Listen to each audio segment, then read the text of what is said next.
Hello everybody, welcome back to my channel. My name is Heather and this is where we talk about all things books. I've got my iced coffee and today we're going to be talking about The Hero of Ages by Brandon Sanderson. Alright, today I'm going to be talking about The Hero of Ages. I'm going to review it and tell you my thoughts on it. I will give you things I like, things I don't like, and my overall thoughts on it. There will be spoilers in here for both the first two books, so The Final Empire and The Well of Ascension. There will be spoilers in the brief summary for that one, and then afterwards, when I'm going over the things I like and don't like, there will be spoilers for The Hero of Ages. So, if you haven't read this book, I will let you know when to turn away.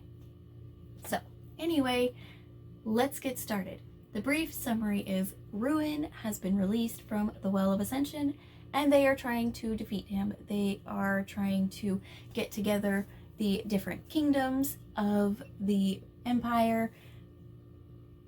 Elend is the Emperor, Vin is the Empress. They are both Mistborn, and they are fighting to save the people. And they fail, and they don't fail, and it's exciting. Okay? That's my brief summary. Now, onto the things that I did not like. I will say that this is probably my least favorite of the three books. It was very repetitive, which is the first thing that I have to say that I didn't like about it.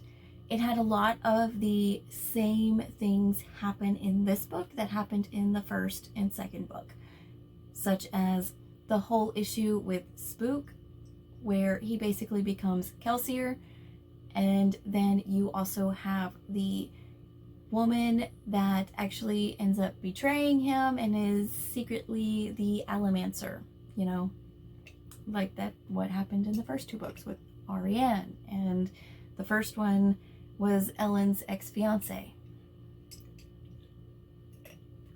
So you have those two you have all of those for repetitiveness, and then you have the whole thing with Sazed, that he is very distraught from losing Tindwell, and he's just constantly saying the same thing. Every time it's his point of view, it literally is the same thing. And I get what they were going at. They're showing him in his depression, and I do feel like that the depression is shown, but I feel like that we didn't need as much of it to further along the story. And another thing is that went in for repetitiveness was, no, I think that's it for repetitiveness. Those are the only things that I have written down. Okay, the next thing that I do not like, the next thing that I did not like in this book was how they tried to give the Lord Ruler redemption. And you know what I say, I do like a good redemption story art, but I don't like it when it's done poorly, and it's done poorly here. There's no way you're going to redeem the Lord Ruler by saying his actions were caused by Ruin. Who gives a flip? Because let me tell you, he still had a little bit of control of himself.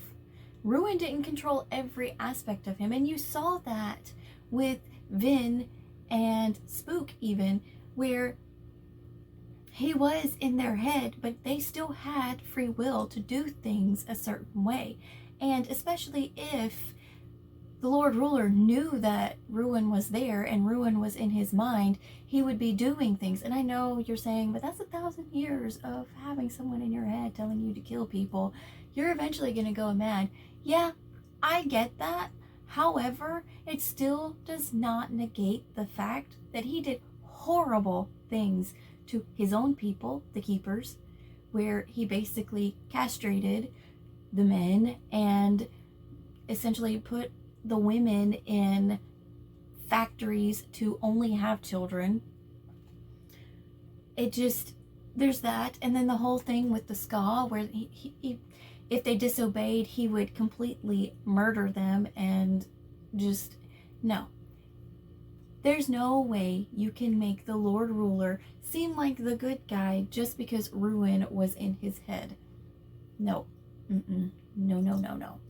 And then the third thing I did not like was the way they handled Sazed at the end.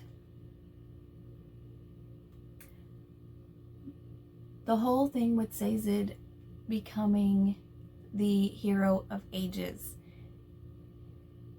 The reason that the hero of ages had a neutral pronoun was because Sazed always said that he wasn't a man because he was a eunuch.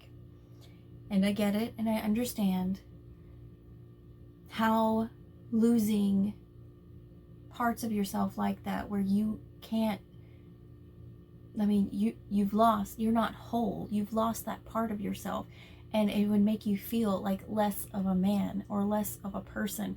And I'm not taking away from that. That's not what I'm saying. What I'm saying is, I feel like using that to confirm that he is the hero of ages was kind of icky to me. I just didn't like that. I would have preferred for the hero of ages being a neutral pronoun, because it wasn't one person. The hero of ages was a multitude of people working together, and then this person becomes the god, you know. But let me just say, it's this. It would have been better if it would have been like, oh, it's a neutral pronoun because there's really two hero of ages. There's Vin, who is a female, and Sazed, who is the male. Vin, this hero of ages, Vin, which is the female, had to destroy Ruin, and then the male hero of ages, the male became the hero of ages when the female died, and he was able to take on both ruin and preservation. So that's what makes them both. That's why there was neutral. That's what I would have preferred. I mean, to me, that's better than saying, oh, they use neutral pronouns because he's not really a man. But he's still a man. He just had something taken from him. He was mutilated as a human, and it was taken from him, but he is still a man. He just doesn't have parts anymore because those were taken from him. And so it just, that right there irked me, because you're not,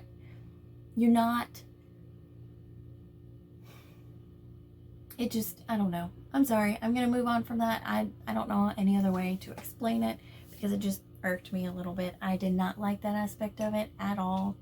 At all. Now I'll move on to the things that I did like. Now, there wasn't a whole lot of character development in this one, which is one of my complaints, is that the character development was very stagnant in this. Even with Sazed, the character development was very slow, and it didn't even happen until like right at the end is when he changed his mind. And it was just the character development in here was just very stagnant, and I was a little sad about that, because the first two books did amazing with the character development. Now, with that being said, the character development with Spooks was really, really good. It was done well. You see him grow from boy to man, and you see him take ownership of his mistakes and realize what mistakes he's made, and he realizes that when the metal is stuck in, that's what's causing him to hear Kelsier, that is actually Ruin. So he takes the metal out, and then he dims his tin and goes into the fire and pulls the lever to flood the city, to douse all of the fire that has been set in there. So we have that. And his development was so good. I mean, he took ownership of his mistakes. What more could you want from the poor boy? He owned up to it, and he even risked his life to right the wrong. He ended up living, but he was going to risk his life for it, and even sacrificed himself, and was horribly mutilated by the fire. From what he was going to have very bad scars, from what I read. Then you have Tensoon. I liked Tensoon so much in the second book, and I still liked him in this one, although he wasn't in this one as much as he was the second book, which kind of bummed me out. And then the parts where he was in it was kind of just, it didn't even add a whole lot to the story, honestly, because he was looking for Vin to tell her things, and he never made it. He never made it. The whole arc of Tensoon honestly could have been taken out, but I still enjoyed his character. And I enjoyed the fact that he risked his life to go find her. I hate that he wasn't able to finally see her at the end before he had to remove the spikes with all of the other Kandra. But I still enjoyed Tensoon in this. He was really good. The way he stood up to the second and first generation and tried to show them that the end really was here. I did enjoy seeing that. But like I said, it didn't really further on the story, honestly. Maybe I just need to go back and read it and see if it did, see if there were any foreshadowing moments in there. And then another thing, the last thing that I really enjoyed was watching Marsh fight secretly while Ruin was still controlling him. He hid himself away until the perfect opportunity, which was when he ripped out Vin's earring so she could use the mist to fight Ruin. And even though it was Marsh that was the one that killed Elend, and honestly, it doesn't even say what happened to Marsh after that. Did he just like disappear or something when Ruin died? What exactly happened there? I'm not sure, because it doesn't say. I even went back and reread, and it just doesn't. It cuts from Elend being killed to, I think, Sazed looking for Vin, and then Vin showing up. And nothing is said about Marsh. Like, Sazed doesn't even see Marsh. Sazed doesn't see any, Marsh is never seen again. He just disappears. So, I did enjoy the fact that Marsh was still fighting in his head to control his body, because he didn't like what Ruin was doing, and he didn't want Ruin to do those things. And, that was actually pretty good. Those were my favorite parts. I think there was one more part. I liked when Vin actually stood up to Ruin after Elend had died and was like, you shouldn't have done that, because now I have no reason to live. And so she essentially, I guess, killed Ruin, and that made the way for Sazed to take on the Ruin and the preservation spirit into one. And yeah, it was really good. I did like the ending. I wish Elend and Vin could have lived, because I was hoping to see in the next era their children and their family and all of the things that are going on. And it just, I wanted to see their children and grandchildren and great-grandchildren in the next era. I don't know how far along the next era is, so maybe it's too far to see that anyway. But it is what it is. They did say that it was okay because they were finally able to rest, and that was really sweet. And I'm glad they are able to rest, because they had fought so hard and they deserve that much. But yes, those are my thoughts, my overall thoughts I was disappointed in this one. It wasn't as good as I was expecting. It drug in some areas and I got a little bored in some areas.